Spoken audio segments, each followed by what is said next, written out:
Hello students, अपन पिछले कुछ videos के माध्यम से नगरपालिका अधिनियम के प्रावधानों की चर्चा कर रहे हैं। अपन नगरपालिका अधिनियम के चैप्टर 11 को पढ़ रहे हैं, नगरपालिका की विकास योजनाओं आदि के बारे में। और अभी इस वीडियो में अपन डिस्कस करेंगे सेक्शन 190 से लेकर 196 तक। देखो, धारा 190 में फुटपाथों का अनिवार्य प्रबंधन, इस हेडिंग को देखिए आप। फुटपाथों का जो प्रबंधन है वो अनिवार्य है, या फुटपाथों का नगरपालिका जो है वो प्रबंधन है वो अनिवार्यता करेगी। अब इसमें जो प्रावधान लिखे गए उनमें से आपसे क्या क्या सवाल पूछे जा सकते हैं, उन सवालों के बारे में अपन चर्चा करेंगे। पहला सवाल देखिए आप कि युक्त समय के भीतर तथा संसाधनों की उपलब्धता होने पर सार्वजनिक मार्गों पर निर्धारित चौड़ाई के फुटपाथ बनाए जा चुके हैं, ये सुनिश्चित किए जाने की जिम्मेदारी नगरपालिका की होगी। देखो, यहाँ नगर आवश्यक जो फुटपाथ हैं वो निर्धारित चौड़ाई के नगरपालिका क्षेत्र में बने या नहीं बने, इनको सुनिश्चित करने की जिम्मेदारी किसकी होगी? नगरपालिका की। लेकिन नगरपालिका जो है वो ऐसा युक्त समय के भीतर तभी करने के लिए बाउंड है जब उसके पास संसाधन उपलब्ध होंगे। तो ये जो जिम्मेदारी है वो संसाधनों की उपलब्धता के अधीन है। मतलब इस पर लिमिटेशन या प्रतिबंध जो है वो कौन सी है? संसाधनों की उपलब्धता की है। दूसरी बात इसमें जो आपको देखनी है वो है कि परिस्थितियों के अनुसार भिन्न भिन्न न्यूनतम चौड़ाई के फुटपाथों को निर्धारित करने की जिम्मेदारी भवन की अनुज्ञा और संकर्म समिति की होगी। तो देखिए, किस चौड़ाई के फुटपाथ तैयार किए जाने हैं ये डिसाइड करने का कार्य किसका है? ये डिसाइड करने का कार्य है भवन अनुज्ञा और संकर्म समिति। ये नगरपालिका की एक विशेष कमेटी होती है जो कंस्ट्रक्शन के मामले में परमिशन देती है। तो ये समिति इन फुटपाथों की न्यूनतम जो चौड़ाई है उसको समय समय पर डिसाइड करेगी। लेकिन किसी भी दिशा में सार्वजनिक मार्ग के प्रत्येक और फुटपाथ की चौड़ाई 1.5 मीटर से कम नहीं होगी। तो यहाँ दो सवाल हैं। देखो, फुटपाथों की चौड़ाई को डिसाइड कौन करेगी? फुटपाथों की चौड़ाई को डिसाइड करेगी भवन अनुज्ञा और संकर्म समिति। दूसरा यह है कि किसी भी स्थिति में भवन अनुज्ञा और संकर्म समिति जिस फुटपाथ की चौड़ाई डिसाइड करेगी, कोई भी फुटपाथ जो है वो किसी भी शर्त पर 1.5 मीटर से कम चौड़ा नहीं होगा। तो नगरपालिका क्षेत्र में फुटपाथ की न्यूनतम चौड़ाई जो है वो कितनी होनी चाहिए? 1.5 मीटर। और 1.5 मीटर से अधिक यदि चौड़ाई होगी तो वो कितनी होगी? ये डिसाइड कौन करेगी? भवन अनुज्ञा और संकर्म समिति इसको डिसाइड करेगी। तीसरी बात इस सेक्शन में देखिए, सार्वजनिक मार्गों की भिन्न भिन्न श्रेणियों के लिए फुटपाथ की न्यूनतम चौड़ाइयाँ भिन्न भिन्न हो सकेंगी तथा इसी आधार पर सार्वजनिक मार्गों से स्पर्श रखने वाली भूमियों का उपयोग किया जा सकेगा। तो देखो, किसी भी सार्वजनिक मार्ग के साथ फुटपाथ की चौड़ाई क्या होगी? वो अलग अलग मार्गों के लिए अलग अलग होगी। ये बात कोई ज़्यादा इंपॉर्टेंट नहीं है, सिर्फ रीड आउट करके आप छोड़ दीजिए। फिर लेकिन जब भी सार्वजनिक मार्ग की नियमित लाइन विहित या पुनरीक्षित की जाएगी तब फुटपाथों की न्यूनतम चौड़ाई संबंधित नियमों का पालन करके की जाएगी। तो देखो, मैंने आपको बताया था कि ये सार्वजनिक मार्ग है, इसकी अगर नियमित लाइन है, चौड़ाई है, इसको चेंज किया जाना है तो इसके संबंध में जो फुटपाथ के जो न्यूनतम नियम है, मतलब इस रास्ते को जब भी चौड़ा किया जाएगा तो भी इस रास्ते की चौड़ाई के अनुरूप फुटपाथ की चौड़ाई को डिसाइड किया जाएगा। ये नगरपालिका के विभिन्न नियमों के तहत डिसाइड किया जाएगा। चौथी बात इसमें जो है वो है फुटपाथों की न्यूनतम चौड़ाई को निर्धारित करने के साथ साथ भवन अनुज्ञा एवं संकर्म समिति को उसे पुनरीक्षित करने की शक्ति भी होगी। इसका मतलब क्या है कि किसी भी सार्वजनिक मार्ग, ये सार्वजनिक मार्ग है तो इसके दोनों ओर फुटपाथ की चौड़ाई क्या होगी? ये फुटपाथ की चौड़ाई भी भवन अनुज्ञा एवं संकर्म समिति डिसाइड करेगी। और फुटपाथ की चौड़ाई को इन फ्यूचर अगर चेंज करना है तो ये चेंज करने की शक्ति भी इसी समिति को रहेगी। सैंपल के तौर पर इस धारा में दो सवाल आपके सामने नीचे प्रोजेक्ट हैं। फुटपाथों का निर्माण सार्वजनिक मार्गों के साथ हुआ है या नहीं, ये सुनिश्चित कौन करेगी? नगरपालिका। तो किसी भी सार्वजनिक मार्ग के साथ फुटपाथ का निर्माण हुआ या नहीं हुआ, ये डिसाइड करने का पावर किसको है? नगरपालिका को है। दूसरा सवाल इसमें देखिए, सार्वजनिक मार्गों के बगल में उचित फुटपाथों की न्यूनतम चौड़ाई को निर्धारित करने एवं इसे पुनरीक्षित करने। तो देखिए, सार्वजनिक मार्गों के साथ फुटपाथ कितने चौड़ाई के होंगे डिसाइड करने, और पुनरीक्षित का मतलब इन फ्यूचर इनमें किसी प्रकार का चेंज किया जाना है। तो ये दोनों ही कार्य किसके हैं? भवन अनुज्ञा एवं संकर्म समिति के हैं। ये सारे प्रावधान जो है वो मैंने आपको सेक्शन 90 में बताए हैं। नेक्स्ट सेक्शन जो है वो है इसमें धारा 191 191 में क्या दिया हुआ है, देखो मार्गों के कोने पर भवन। तो देखो जैसे ये कोई रास्ता है और ये इसके कोने के ऊपर यहाँ कोई भवन बना हुआ है, इस डायग्राम में देखिए यहाँ कोई भवन बना हुआ है। तो इस भवन के संबंध में देखो ये कोना है, कोने के ऊपर भवन के संबंध में नगरपालिका अधिनियम में क्या प्रावधान दिए गए हैं, इन प्रावधानों के बारे में जो जिक्र किया गया है वो सेक्शन 191 में किया गया है। क्या है इसमें, देखो दो मार्गों के कोने पर बनने वाले किसी भवन, तो ये स्थिति हो सकती है, या फिर जैसे ये टी पॉइंट होता है, यहाँ कोई भवन बना हुआ है, यहाँ भवन हो सकता है, यहाँ भवन हो सकता है, या इस कोने पर भवन हो सकता है। तो कोई भी दो मार्गों के कोने पर, जैसे ये दो मार्ग हैं इनके कोने पर, या फिर जैसे ये तीन मार्ग हो गए, 1 2 और 3, इस कोने के ऊपर यहाँ कोई भवन बनेगा। इस संबंध में क्या नियम है, तो देखो दो मार्गों के कोने पर बनने वाले किसी भवन की ऊंचाई तथा उस कोने पर दिए जाने वाली गोलाई, देखो इस कोने के ऊपर सड़क की या सार्वजनिक मार्ग की जो गोलाई दी जाएगी, देखो गोलाई या घुमाव या कोई लोक सुविधा जैसे मतलब यहाँ कोई चबूतरा या कोई और कुछ देना है, लोक सुविधा हेतु आवश्यक समझा जाने वाला स्थल अर्जित करने की शक्ति नगरपालिका को होगी। तो देखिए यदि किसी का प्लॉट यहाँ है और इस स्थान पर कोई भवन बनाया जा रहा है और यहाँ नगरपालिका को यदि कोई ज़मीन अर्जित करनी है, तो नगरपालिका ऐसे प्लॉट में से या ऐसे घर में से ज़मीन को अर्जित कर सकेगी। लेकिन दो मार्गों के कोने वाले भवन का कोई ऐसा भाग या स्थल नगरपालिका अर्जित करती है तो उस भूमि का प्रतिकर नगरपालिका द्वारा संदत किया जाएगा। यदि ये किसी का निजी प्लॉट है और उसमें से इस सड़क को गोलाई देने के लिए किसी प्रकार की भूमि लेनी है, तो लेने का अधिकार नगरपालिका को होगा, लेकिन नगरपालिका इसे फ्री ऑफ कॉस्ट अधिग्रहण नहीं कर सकती। नगरपालिका को उचित दर से इस भवन या इस भूमि के मालिक को उचित प्रतिकर देना पड़ेगा। नेक्स्ट, इस संबंध में प्रतिकर के अवधारण या निर्धारण के समय उस भवन को होने वाले फायदों की कटौती की जाएगी। जैसे यहाँ इस भवन के फायदे के लिए कोई निर्माण जो नगरपालिका द्वारा किया जाता है और उससे इस भवन को किसी प्रकार का फायदा होने वाला है, तो उस फायदे की कटौती जो प्रतिकर नगरपालिका देगी उस प्रतिकर में से कटौती की जा सकती है।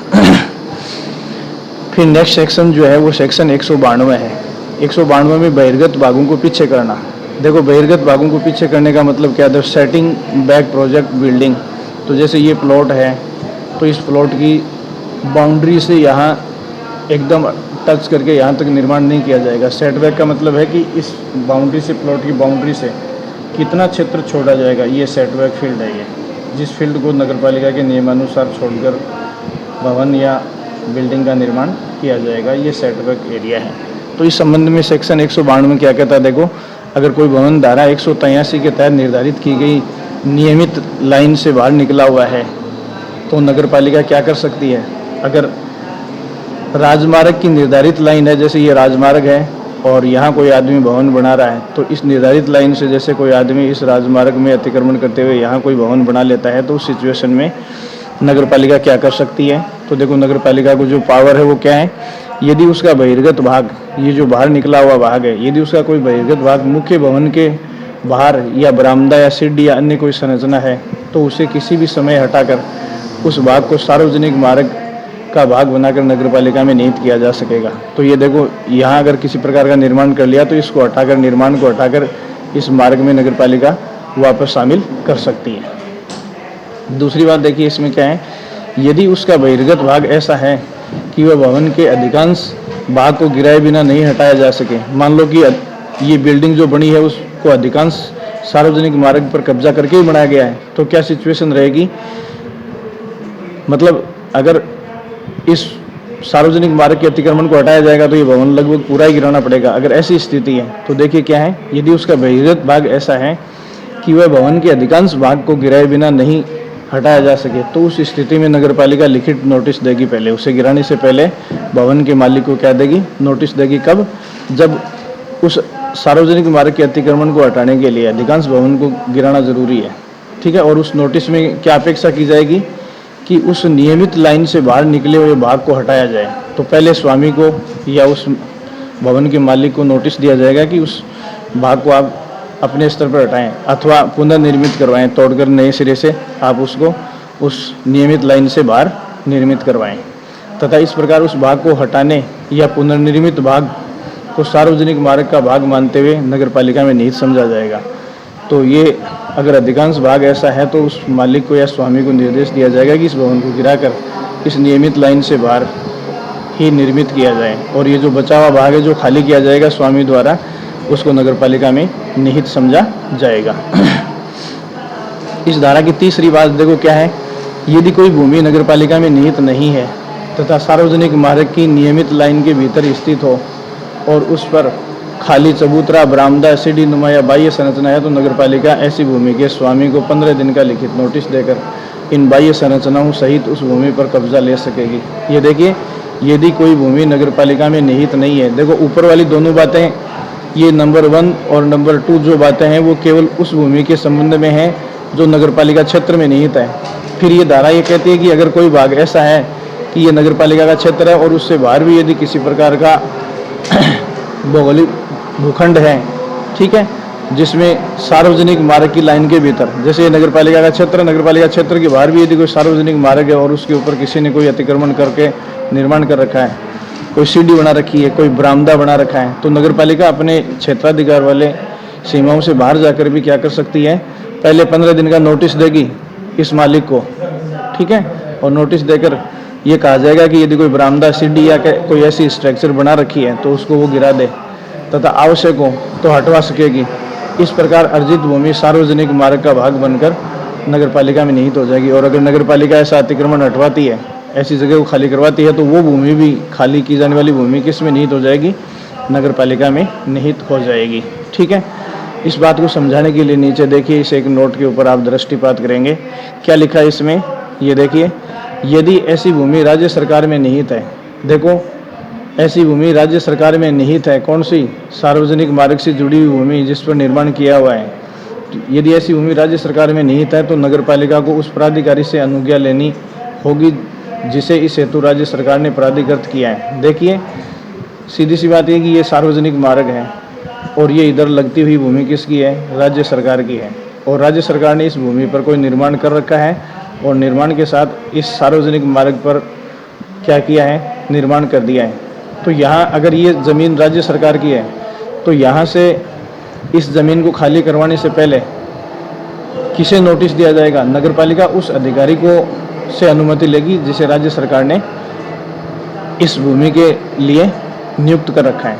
ठीक है, तो कहने का मतलब यह है कि सार्वजनिक मार्ग से जुड़ी हुई ज़मीन यदि राज्य सरकार की है तो यहाँ किसी भी बनी हुई स्ट्रक्चर को नगर पालिका गिराने से पहले किससे अनुमति लेगी, उस अधिकारी से अनुमति लेगी जिसे इस ज़मीन के संबंध में राज्य सरकार ने किसी अधिकारी को अपनी शक्ति या पावर दे रखा है। फिर देखिए, इस प्रकार किसी मार्ग में शामिल की जाने वाली भूमि के एवज में उसके स्वामी को उक्त भूमि के मूल्य के लिए नगर पालिका द्वारा प्रतिकर दिया जाएगा। तो देखो, अगर नगर पालिका ऐसे किसी अतिरिक्त पार्ट को अपने अधीन कर रही है तो उसको कंपनसेशन या प्रतिकर दिया जाएगा।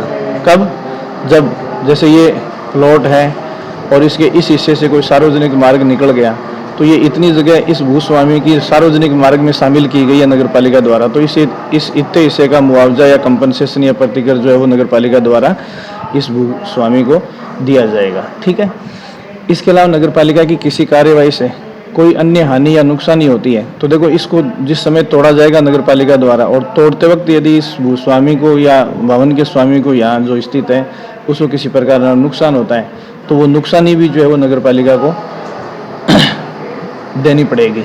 अन्य हानि या नुकसानी होती है तो उसके लिए भी नगर पालिका प्रतिकर देगी, लेकिन नगर पालिका उन मामलों में प्रतिकर देने के लिए बाध्य नहीं होगी जिनमें खतरनाक भवनों को हटाया या गिराया जाता है। देखिए, एक बात ध्यान में रखने वाली ये है कि नगर पालिका, देखो यहाँ क्या है, ये सार्वजनिक मार्ग है और इसके ऊपर इधर से सार्वजनिक मार्ग निकाला गया है और ये किसी व्यक्ति की भूमि है, ये भूखंड मिलाया गया है सार्वजनिक मार्ग में, तो इसका मुआवजा नगर पालिका देगी। और यहाँ से अगर किसी स्ट्रक्चर को या दीवार को तोड़ा जाता है तो उसका प्रतिकर या कंपनसेशन भी नगर पालिका देगी। लेकिन यहाँ अपवाद क्या है, अगर इस जगह किसी भूस्वामी ने किसी ऐसे भवन का निर्माण कर रखा है जो धारा 243 में खतरनाक भवन की श्रेणी में आता है, किसमें, खतरनाक भवन की श्रेणी में आता है, तो ऐसी स्थिति में प्रतिकर की रकम को लेकर कोई विवाद उत्पन्न नहीं होगा, क्योंकि नगर पालिका क्षेत्र में खतरनाक भवनों को गिराने की जिम्मेदारी किसकी है? नगर पालिका की। और नगर पालिका ऐसा बिना किसी प्रकार का प्रतिक्रिया कंपनसेशन दिए कर सकती है। ठीक है। विवाद उत्पन्न होता है तो उसे धारा 295 में दी गई रीति से निपटाया जाएगा। धारा 295 में इस हेतु निदेशक स्थानीय निकाय, देखो खतरनाक भवन को गिराया जाता है और इस संबंध में कोई विवाद उत्पन्न होता है तो उसको कौन, धारा 295 में कौन निपटाएगा? निदेशक स्थानीय निकाय द्वारा एक प्राधिकारी नियुक्त किया जाएगा तथा वही इस प्रतिकर की राशि को डिसाइड करेगा। यदि कोई पक्षकार उसके द्वारा तय प्रतिकर की राशि से संतुष्ट नहीं है, किसके द्वारा तय प्रतिकर? निदेशक स्थानीय निकाय द्वारा नियुक्त प्राधिकारी जिस प्रतिकर की राशि को डिसाइड करता है उससे यदि कोई पक्षकार संतुष्ट नहीं है तो उसके पास क्या रेमेडी है? तो वह कहाँ जा सकता है? अधिकारिता सक्षम अधिकारिता रखने वाले सिविल न्यायालय में जा सकता है, में प्रतितोष की मांग कर सकता है। और ऐसा न्यायालय उस प्रक्रिया का अनुसरण करेगा जो प्रतिकर के संबंध में भूमि अर्जन अधिनियम 1894 के तहत दी गई है। तो देखिए यहाँ एक बार दोबारा देखिए, ये धारा ये कहती है कि सार्वजनिक मार्ग के ऊपर यदि किसी व्यक्ति, ये सार्वजनिक मार्ग निकाला जा रहा है और यहाँ किसी व्यक्ति का भवन है, ये हिस्सा गिराया जा रहा है, तो सामान्यतः कंपनसेशन नगर पालिका देगी। लेकिन नगर पालिका सार्वजनिक मार्ग पर यदि किसी खतरनाक भवन को गिराती है तो उस खतरनाक भवन को गिराने के मामले में पहली बात तो जिम्मेदारी नगर पालिका की है खतरनाक भवनों को गिराने की या रिपेयर करवाने की। दूसरी बात, अगर ऐसा कंपनसेशन का मामला उठता है तो उस संबंध में निदेशक स्थानीय निकाय एक अधिकारी को नियुक्त करेगा और वो ये डिसाइड करेगा कि संबंधित पक्षकार को कितना मुआवजा या प्रतिकर दिया जाए। ठीक है। और निदेशक स्थानीय निकाय द्वारा नियुक्त व्यक्ति द्वारा निर्धारित किए गए प्रतिकर से यदि कोई पक्षकार संतुष्ट नहीं है तो फिर वो किसके पास जा सकता है? वो सिविल न्यायालय में इस पिटीशन को लगा सकता है। और सिविल न्यायालय इस पिटीशन को किस कानून के तहत निपटाएगा? भूमि अर्जन अधिनियम 1894 के तहत निपटाएगा। फिर देखिए, इस प्रकार इस धारा के तहत नगरपालिका द्वारा, देखो इस धारा के तहत नगरपालिका द्वारा, थोड़ा सा समझेंगे इसको, खतरनाक भवन को बिना प्रतिकर दिए गिरा दिया गया है अथवा धारा 295 के तहत प्रतिकर चुका दिया है तो वह भूमि किस में आ जाएगी? नगरपालिका के कब्जे में आ जाएगी। तो देखो, जिस भूमि के ऊपर खतरनाक भवन है और वो भवन सार्वजनिक मार्ग पर है तो उसे बिना प्रतिकर के गिराकर भी नगरपालिका अपने कब्जे में ले सकती है और धारा 295 के तहत उसका प्रतिकर चुकाकर भी अपने कब्जे में ले सकती है। ये दोनों बातें किस पर लागू होती हैं? जब किसी सार्वजनिक मार्ग पर कोई खतरनाक भवन अवस्थित हो। ये धारा 192 के प्रावधान मैंने आपको बताए हैं। नेक्स्ट, धारा 193 जो है वो भवनों की सतह या तल, लेवल ऑफ बिल्डिंग्स के बारे में चर्चा करता है। लेवल ऑफ बिल्डिंग्स के बारे में सेक्शन 193 में क्या चर्चा की गई है? तो देखिए, पहली बात तो ये दी गई है कि कोई भी भवन ऐसी सतह से निचली सतह पर नहीं बनेगा जिससे उस भवन का जल निकास नगरपालिका द्वारा निकाली हुई सार्वजनिक मलनाली या नाली या जल प्रवाह या किसी मलकूप में या नगरपालिका द्वारा अनुमोदित किसी अन्य उपयुक्त स्थान पर आ सके। देखिए, नगरपालिका ने कोई जल निकास नाली, कोई मल नाली बना रखी है तो कोई भी भवन उसके ऊपर बनेगा तो उस भवन का जल या मल जो है वो इस नाली में जाने की स्थिति में होना चाहिए। तो कोई भी व्यक्ति ये जो नगरपालिका द्वारा बनी हुई नालियां हैं इससे नीचे के लेवल का या अपने मकान का तल जो है इससे नीचे का नहीं रख सकता, क्योंकि इन नालियों से पानी उस बिल्डिंग में जा सकता है।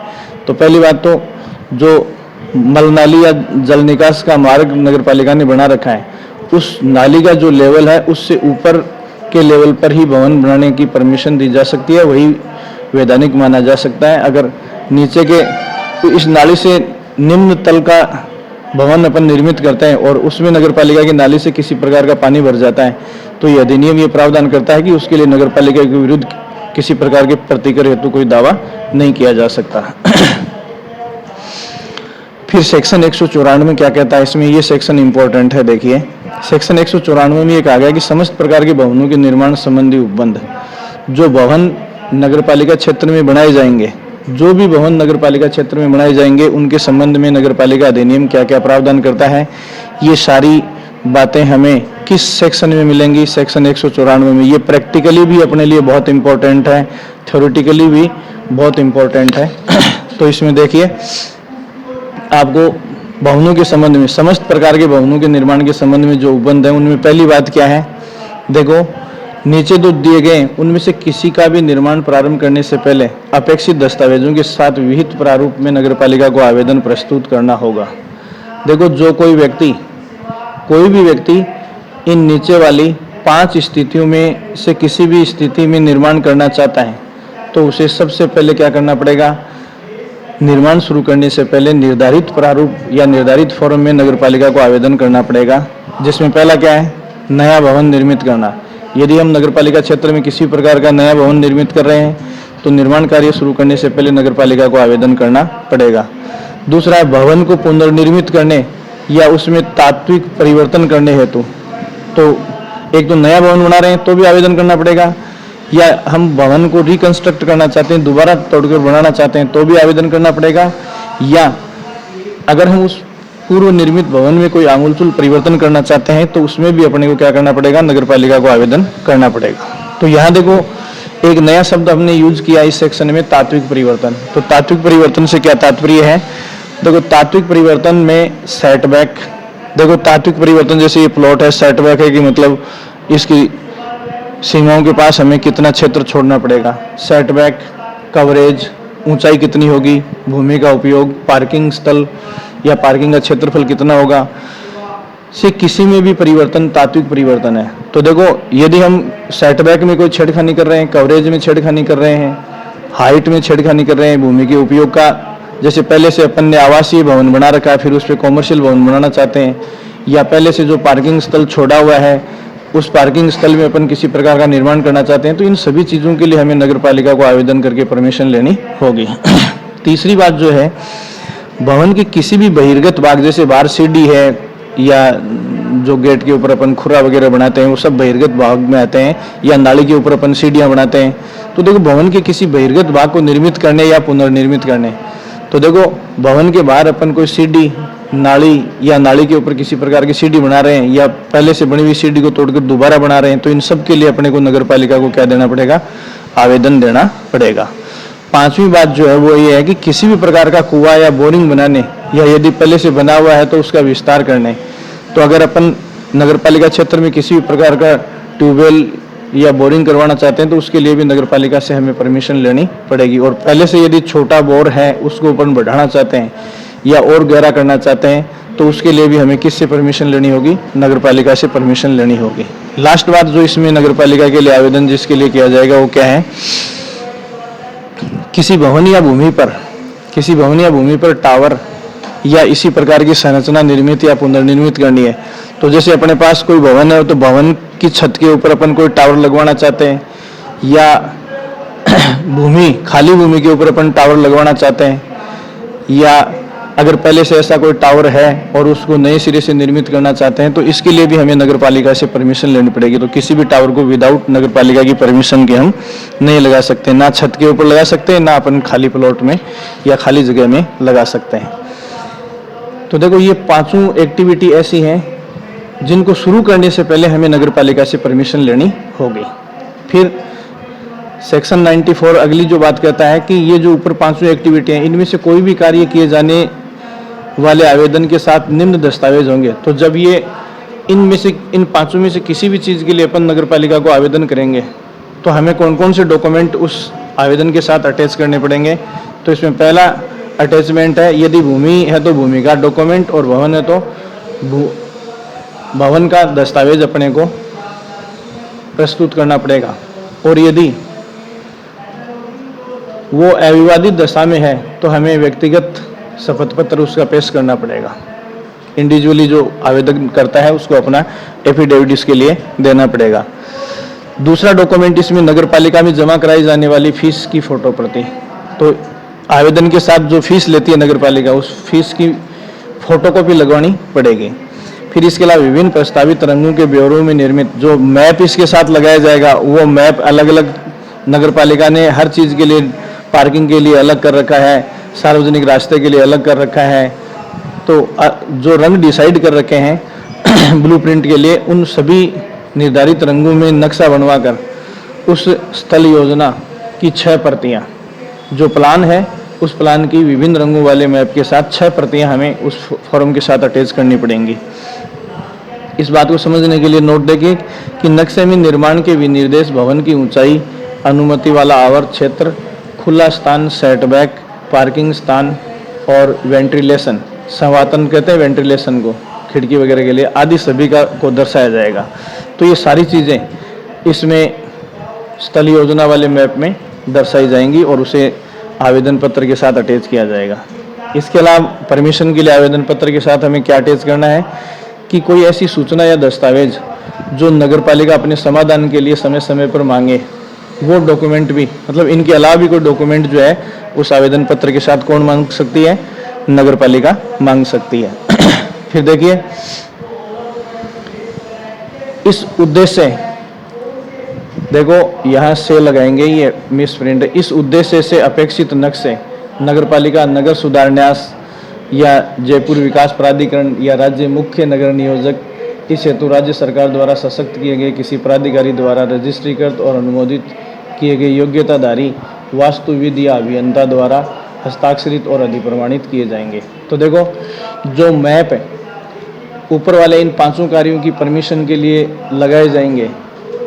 ये जो 5 कार्य हैं, इनकी से संबंधित निर्माण के लिए अपन जो आवेदन करेंगे उसके साथ जो मैप लगाएंगे, उस मैप को किसके द्वारा अटेस्टेड किया जाएगा? या तो नगरपालिका खुद अटेस्टेड करेगी, या UIT अटेस्टेड करेगी, या कोई विकास प्राधिकरण अगर उस नगरपालिका में है तो वो अटेस्टेड करेगी, या राज्य का मुख्य नगर नियोजक अटेस्टेड कर सकता है। इनमें से जिस किसी को पावर है वो उस ब्लूप्रिंट को या मैप को अटेस्टेड करेगा।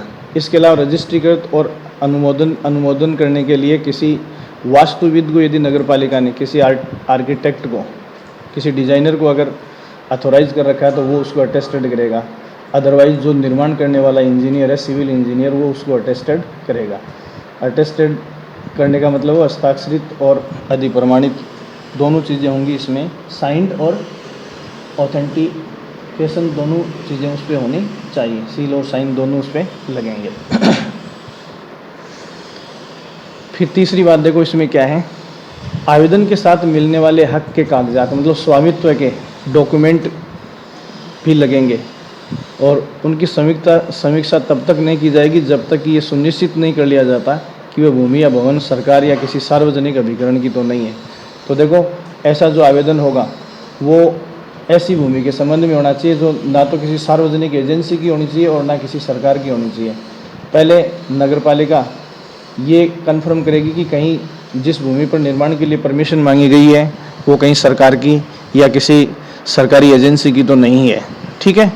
आवेदक द्वारा प्रस्तुत दस्तावेजों के अनुरूप आवेदन की तारीख को आवेदक के पास भूमि या भवन का वैध कब्जा होना चाहिए। तो दूसरी बात देखो, पहली बात, वो भूमि सरकार की या किसी सरकारी एजेंसी की नहीं होनी चाहिए, और जिस भूमि के ऊपर निर्माण के लिए इस धारा के तहत परमिशन मांगी जा रही है वो भूमि जो है वो आवेदक के कब्जे में होनी चाहिए।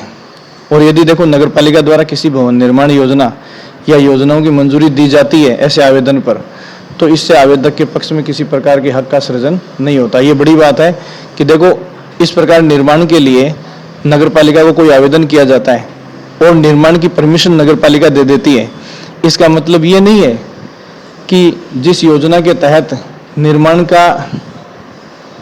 की परमिशन या मंजूरी मिली है उससे उस निर्माण कार्य के ऊपर उसका हक या स्वामित्व आ जाएगा। ये स्वामित्व का प्रमाण नहीं होगा। फिर देखिए इसमें चौथा, नगरपालिका उप विधियों का निर्माण कर अपेक्षित दस्तावेजों को इलेक्ट्रॉनिक रूप में प्रस्तुत करने की अनुमति दे सकेगी। देखो, ये जो दस्तावेज हैं इनकी फोटो प्रति की जगह इलेक्ट्रॉनिक या सॉफ्ट कॉपी को भी वेरीफाई करने की नगरपालिका जो है वो अनुमति दे सकती है। दूसरा, नगरपालिका आवेदन की तारीख से 2 माह के भीतर आवेदन पर विनिश्चय कर फैसला देगी। देखो, ऊपर वाले 5 प्रकार के निर्माण के लिए कोई व्यक्ति किसी प्रकार का आवेदन करता है तो उसके ऊपर नगरपालिका को कितने समय में विनिश्चय करना होता है? 2 महीने में निश्चय करके जिस आदमी ने आवेदन किया निर्माण के लिए उसको सूचना देनी होगी कि आपको परमिशन दी जाती है या नहीं। ठीक है। फिर देखो, नगरपालिका या इस कार्य हेतु प्राधिकृत कोई प्राधिकारी या कोई समिति नक्शे को मंजूर नामंजूर उपांतरित करने या उस पर अन्य शर्तें अधिरोपित करने की शक्ति रखती है। तो देखो, ये इस प्रकार परमिशन देने के लिए अगर नगरपालिका ने किसी अधिकारी को प्राधिकृत कर रखा है या किसी समिति को ये काम सौंप रखा है तो वो प्राधिकारी या समिति उस नक्शे को चाहे तो मंजूर कर सकता है, चाहे तो उस नक्शे को नामंजूर कर सकता है। उपांतरित करने की शर्त का मतलब है कि उसको चेंज करने का निर्देश दे सकता है। ये सारे पावर जो है वो या तो उस प्राधिकारी को होंगे या उस समिति को होंगे जिसे किसने अथोराइज कर रखा है, नगर पालिका ने अथोराइज कर रखा है। ये चीज आपको ध्यान में रखनी है। नेक्स्ट देखिए, यदि नगर पालिका 2 माह में किसी आवेदन पर विनिश्चय कर उसकी सही सूचना देने में विफल रहती है, देखो निर्माण के लिए स्वीकृति मांगी गई है, तो आवेदन के 2 माह तक यदि नगर पालिका उस पर फैसला करके आवेदनकर्ता को किसी प्रकार की सूचना देने में विफल हो जाती है, तो आवेदक नगर पालिका को इस संबंध में 1 माह का नोटिस देने के पश्चात, देखो आज आवेदन किया किसी ने, 2 माह का टाइम निकल गया, 2 माह में नगर पालिका ने उस आवेदन को निरस्त करने या अनुमति देने की सूचना आवेदक को नहीं दी है, उसके बाद जिसने आवेदन किया है ये आवेदनकर्ता फिर एक बार नोटिस डालेगा, किसको, नगर पालिका को डालेगा।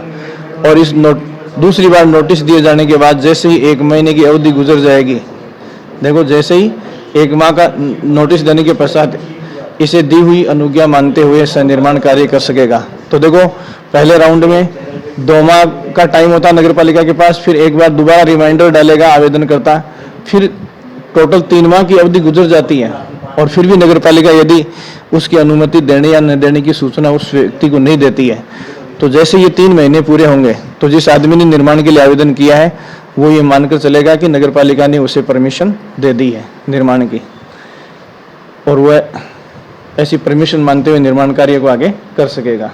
लेकिन इस प्रकार यदि अनुज्ञा मानते हुए किए जाने वाले निर्माण में आवेदक का वास्तुविद या अभियंता इस अधिनियम या नियमों या उपविधियों का पालन करते हुए निर्माण करना होगा।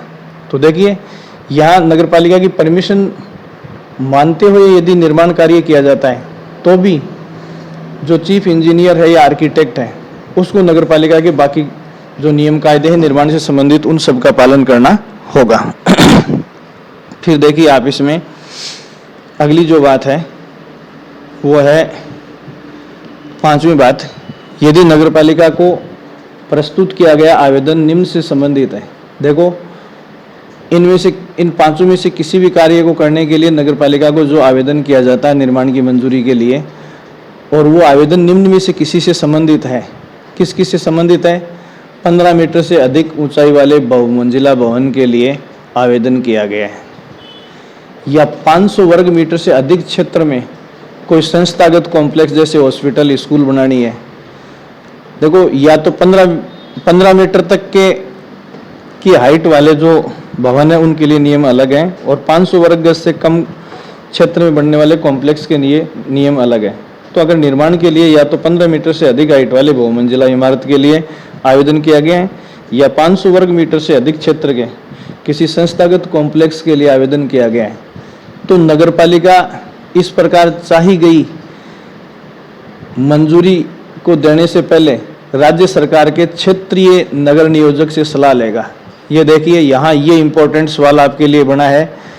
देखो नगर पालिका कौन से मामलों में निर्माण की अनुमति राज्य सरकार के क्षेत्रीय नगर नियोजक की सलाह के बिना दे सकती है, तो या तो 15 मीटर से कम हाइट वाले भवन बहुमंजिला भवन बनाए जा रहे हैं, या 500 वर्ग मीटर से कम दायरे में कोई संस्थागत कॉम्प्लेक्स बन रहा है, उनमें अपने स्तर पर परमिशन दे सकती है। लेकिन 15 मीटर से अधिक हाइट वाले या 500 वर्ग मीटर से अधिक दायरे में बनने वाले जो संस्थागत कॉम्प्लेक्स हैं उनमें यदि नगर पालिका को किसी प्रकार के निर्माण की परमिशन देनी है तो नगर पालिका को किससे कंसल्ट करना होगा, किससे एडवाइस लेनी होगी, तो नगर पालिका इस संबंध में राज्य सरकार के क्षेत्रीय नगर नियोजक से सलाह लेगी। बिना क्षेत्रीय नगर नियोजक की सलाह के नगर पालिका ऐसी परमिशन नहीं दे सकती। बहुत इंपॉर्टेंट सवाल है ये एग्जाम की दृष्टि से।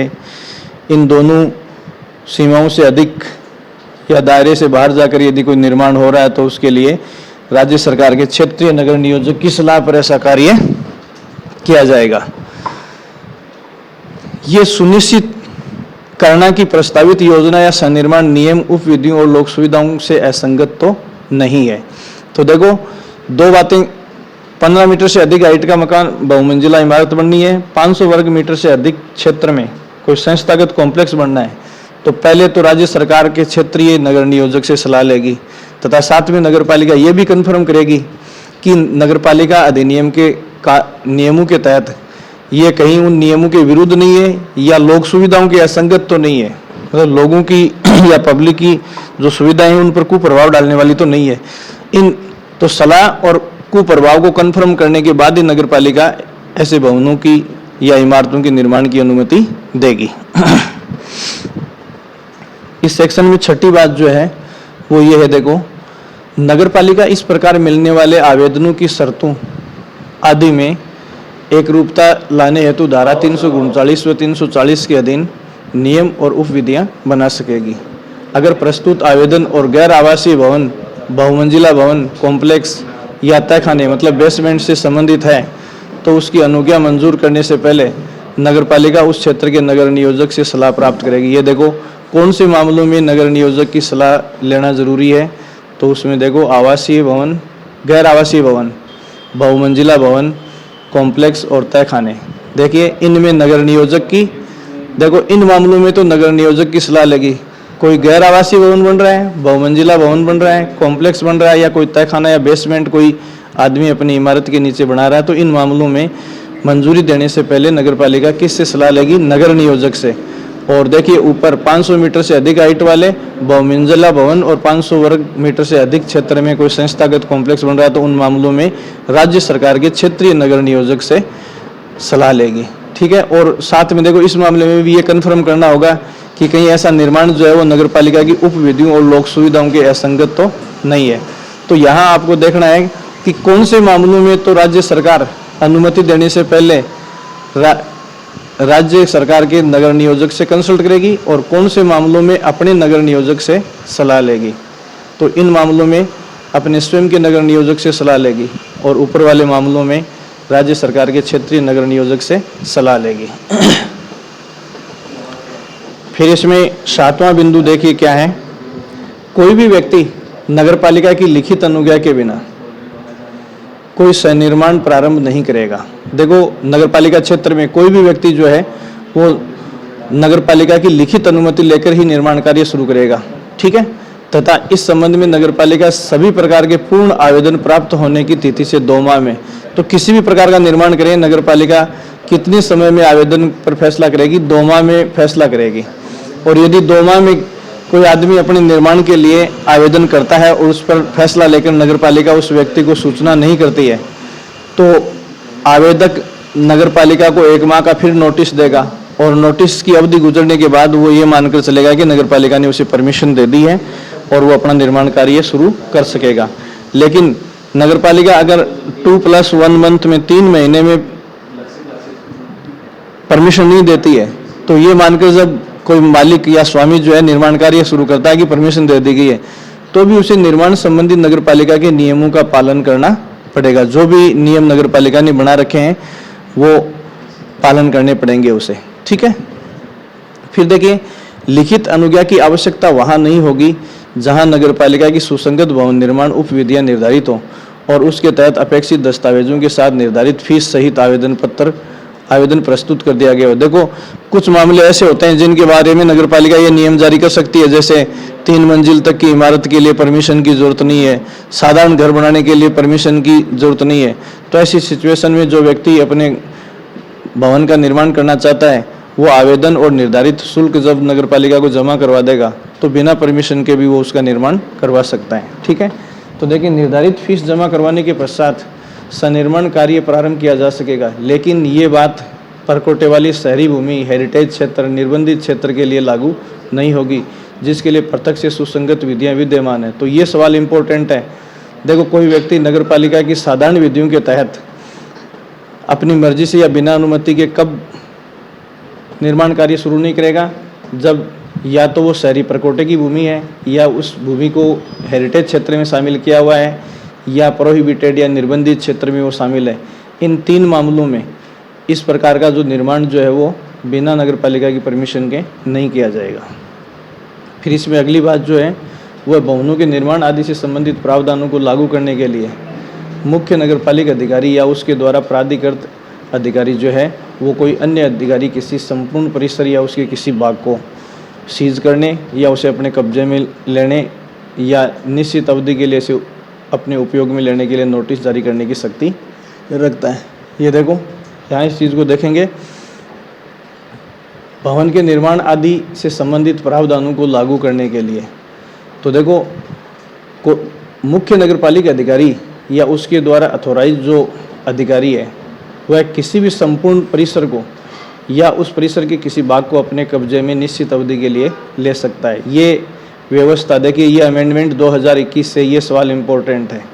देखो ये व्यवस्था इस अधिनियम में कब से की गई है, कौन सी?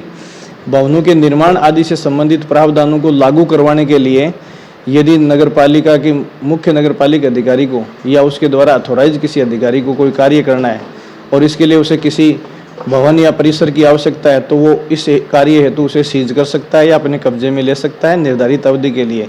ये पावर मुख्य नगरपालिका अधिकारी को किस वर्ष से दिया गया है? 2021 से दिया गया है। ये सवाल इम्पोर्टेंट है। सीज करने का जो पावर है वो 2021 से दिया गया है। फिर नेक्स्ट प्रावधान इस सेक्शन में देखिए, जहाँ किसी निर्माण को अभिग्रहित या किसी भवन वगैरह को सीज किया जाता है, किसके द्वारा? मुख्य नगरपालिका अधिकारी द्वारा।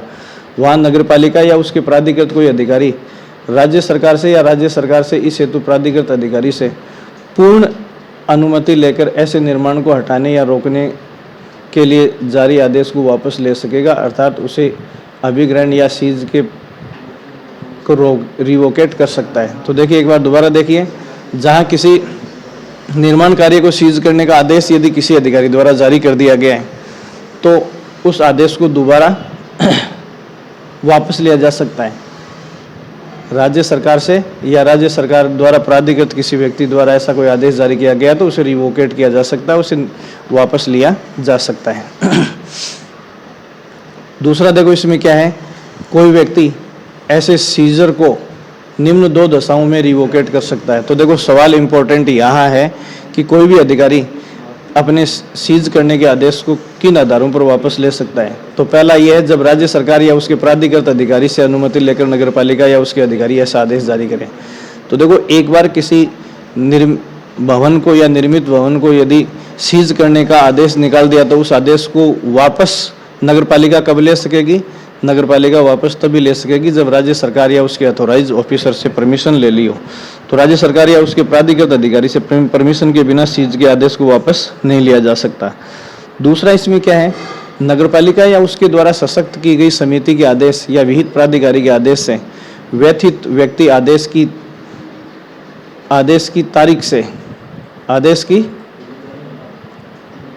की तारीख से 30 दिन के भीतर या आदेश से 30 तारीख का मतलब दिन है 30 दिन के भीतर राज्य सरकार या उसके द्वारा प्राधिकृत किसी अधिकारी द्वारा अपील कर उस आदेश के विरुद्ध प्रस्तुत कर सकता है। तो देखो पहली बात तो अगर गलत सीज करने का आदेश नगरपालिका ने डाल दिया और फिर उसे आभास होता है कि सीज करने का आदेश गलत हो गया है तो वो राज्य सरकार से या उसके अधिकारी से अनुमति लेकर उस सीज के आदेश को वापस ले लेगा।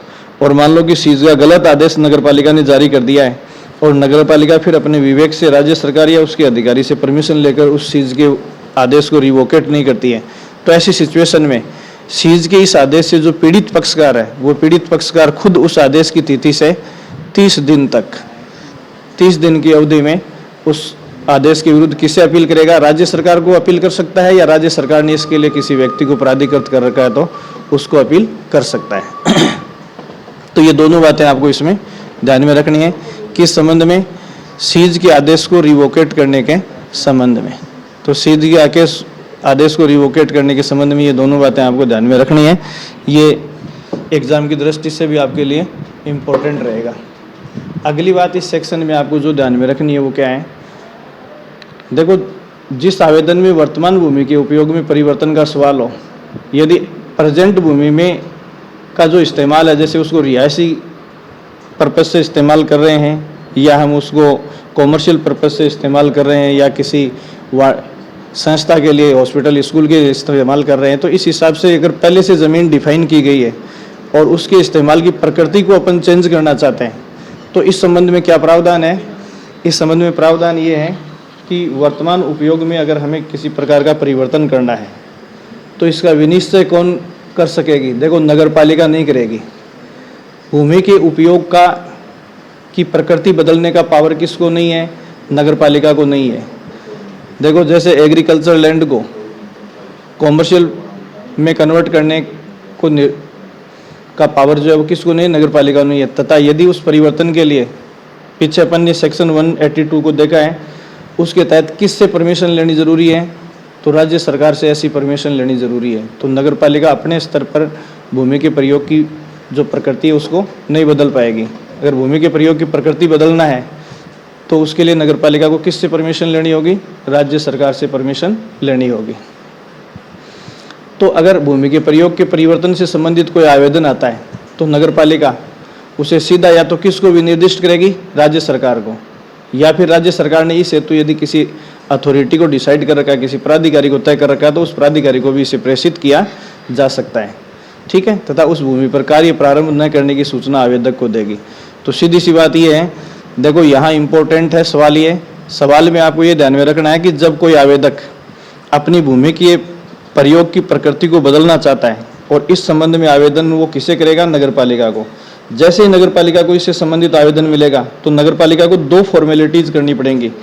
पहला, वो आवेदन जो है वो या तो राज्य सरकार को प्रेषित करेगी या इसके संबंध में राज्य सरकार द्वारा विनिर्दिष्ट प्राधिकारी को। और दूसरी तरफ जैसे ही आवेदन मिलेगा तो आवेदनकर्ता जो है उसको भी नगर पालिका ये सूचित करेगी कि जब तक राज्य सरकार का इस पर फैसला नहीं आ जाता तब तक ऐसी भूमि के ऊपर वो कोई निर्माण कार्य शुरू नहीं करेगा। तो वापस आवेदनकर्ता को भी इस बात की सूचना किसको देनी होगी, नगर पालिका को। ये बात जो है वो बहुत ही इंपॉर्टेंट है, एग्जाम के हिसाब से काफ़ी इंपॉर्टेंट है। नेक्स्ट देखिए आप, इसमें क्या है, अभी अपन 15 मीटर से अधिक ऊंचाई के भवनों की बात कर रहे थे। तो 15 मीटर से अधिक ऊंचाई वाले भवन को पूर्ण होने के बाद, देखो 15 मीटर से अधिक कम ऊंचाई का भवन है तो पूरा होने के बाद उसके फिटनेस के नियम अलग हैं। लेकिन यदि 15 मीटर से अधिक हाइट वाला बहुमंजिला भवन बनाया जाता है तो निर्माणकर्ता या स्वामी जो है उसका निर्माण पूरा करने के बाद उसका सीधा इस्तेमाल शुरू नहीं करेगा। उस भवन का इस्तेमाल शुरू करने से पहले वो क्या क्या काम करेगा, सबसे पहले वो अपने वास्तुविद मतलब आर्किटेक्ट या अपने इंजीनियर से एक सुरक्षा प्रमाण पत्र सत्यापित करवाएगा। देखो 15 मीटर से अधिक हाइट की बिल्डिंग का निर्माण हो गया, उसके बाद पहले आर्किटेक्ट या इंजीनियर से उसकी सुरक्षा प्रमाण पत्र को सत्यापित करवाएगा तथा साथ में उन अन्य तथ्यों को भी सत्यापित करवाएगा जो उस आवेदन पत्र में अधिभोग के प्रमाण पत्र के रूप में सत्यापित करवाने होते हैं। और ये प्रमाण पत्र देखो उस आर्किटेक्ट वास्तुविद या इंजीनियर से जो प्रमाण पत्र सत्यापित करवाया जाएगा वो प्रमाण पत्र सत्यापित करवा के उस बिल्डिंग का स्वामी किसे हैंडओवर करेगा, सबसे पहले वो मुख्य नगरपालिका अधिकारी को सौंपेगा। और उसके बाद इसका मुख्य नगरपालिका अधिकारी जो है उस बिल्डिंग का क्या करवाएगा, निरीक्षण करवाएगा। तो आवेदन मिलने के बाद निर्धारित अवधि में मुख्य नगरपालिका अधिकारी जब उसका निरीक्षण करवाएगा और निरीक्षण करवाने के दौरान यदि उस कंस्ट्रक्शन में या निर्माण में किसी प्रकार की त्रुटि पाई जाती है तो मुख्य नगरपालिका अधिकारी उस बिल्डिंग के ओनर से ये अपेक्षा करेगा कि ये त्रुटियां हैं, पहले इन्हें दूर करवाया जाए और इनको दूर करवा कर ही इस बिल्डिंग का इस्तेमाल किया जा सकता है। और यदि मान लो कि ये सत्यापित प्रमाण पत्र जो आर्किटेक्ट या इंजीनियर का जाता है, उस प्रमाण पत्र में यदि नक्शे से कोई बात मिसमैच करती है या उस निर्माण में नक्शे का कहीं उल्लंघन हुआ है तो इस संबंध में प्रमाण पत्र के अभाव में स्वामी भवन का न तो अधिभोग करेगा और न ही किसी को अधिभोग करने की अनुमति देगा। तो कहने का मतलब है कि नक्शे में जो डिजाइन शो किया गया है उस डिजाइन का पालन करना या उसको फॉलो करना भी अत्यंत आवश्यक है। तो ये कुछ चीज़ें जो हैं इन भवनों के बारे में अपने इस वीडियो में डिस्कस किया है। इस सेक्शन की कुछ बातें अपन अगले वीडियो में तय करेंगे। Thank you so much.